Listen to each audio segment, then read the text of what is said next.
What's professional ethics? Well, I'm thinking about this really broadly as just the study of what we should and shouldn't do in the workplace, whatever workplace that might be. Now, some philosophy professors traditionally have distinguished between different kinds of workplaces. So, on the one hand, they talk about professional jobs like being a doctor or a lawyer or a professor like yours truly.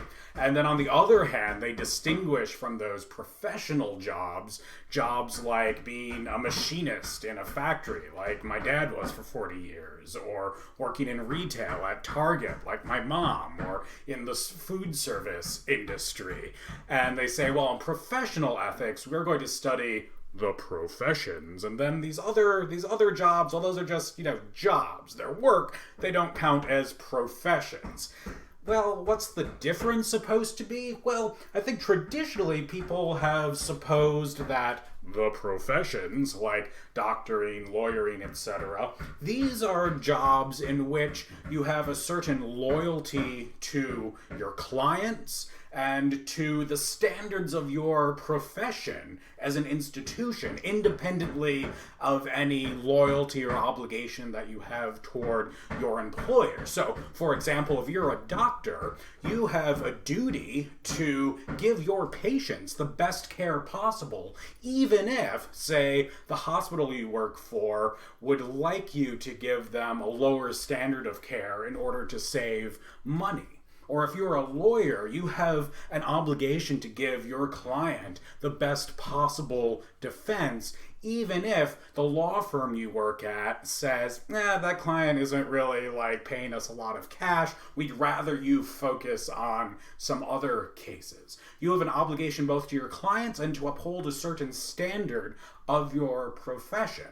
Now, like I say, traditionally, I think a lot of philosophers have supposed that this split in obligations between your clients and your professional standards and your boss or your workplace, that only holds for these professions. But I think that's, frankly, kind of bullshit.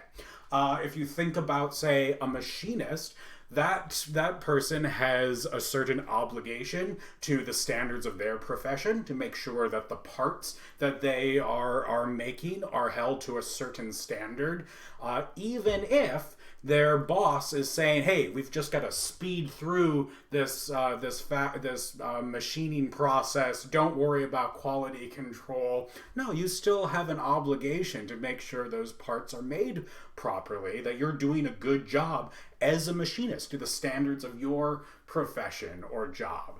Similarly, if we suppose maybe these parts are supposed to be installed in airplanes, you have a duty to the people who are going to be flying in those airplanes. If you do a poor job making these parts and they're not built to an exacting standard, that might mean that at some point in the future, the airplane malfunctions and people die as a result. So if you're a machinist, you have these obligations to your customers who are going to be making use of the things that you're creating, and to the standards of your own profession to make sure that the work you do as a machinist is up to snuff with being as good as it can be. And I believe the same thing applies to folks who work in retail, say, who have an obligation to sell things to their customers that are of high quality and not to push products to customers that they know to be inferior just because their boss wants them to do it, or lots of other jobs as well. So I want us to think about what you should or shouldn't do and how different obligations and duties you have to others might compete in whatever job that you might be working in. In order to do this, it's helpful to just think about some of the judgments we can make about morality as we go through here. So these are some distinctions that philosophers talk about. I think most of us, we use these every day as well. So we can talk about certain things being morally obligatory, meaning that these are things you morally must do. If you don't do it, you're doing something wrong. So for example, wearing a mask in public right now is morally obligatory. If you go out in public without wearing a mask, well, you're doing something wrong. There's another thing we might judge. You might judge that certain actions, they're not obligatory, but they're what philosophers call supererogatory.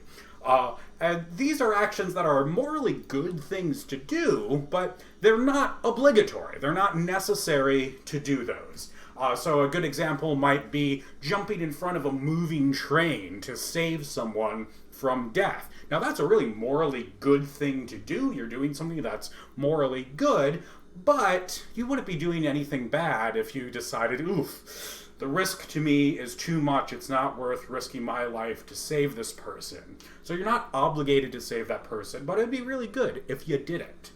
Then there are other actions that we can talk about as being morally permissible or morally okay, which is to say, yeah, it's fine if you do it. You're not doing anything morally wrong if you do that thing, but if you don't want to, you don't have to either. There's no moral, yes or no to it. So if you want to dance around pretending to fight with a lightsaber in your garage, you do you. No moral obligation to do that, but it's not like you're doing anything wrong either. It's totally morally permissible for you to go mess around with Star Wars cosplay in your garage.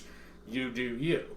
And then there's stuff, finally, that is just morally impermissible, morally wrong. If you do that, you're doing something that's seriously morally wrong. So, for example, killing someone in order to steal their money, generally speaking, really morally impermissible. So that's just some vocabulary to help you think about some of the judgments that we can make about different actions that people take. In the next video, I'll be talking about some of the ways that ethicists think about actions and these judgments so that we can start making them.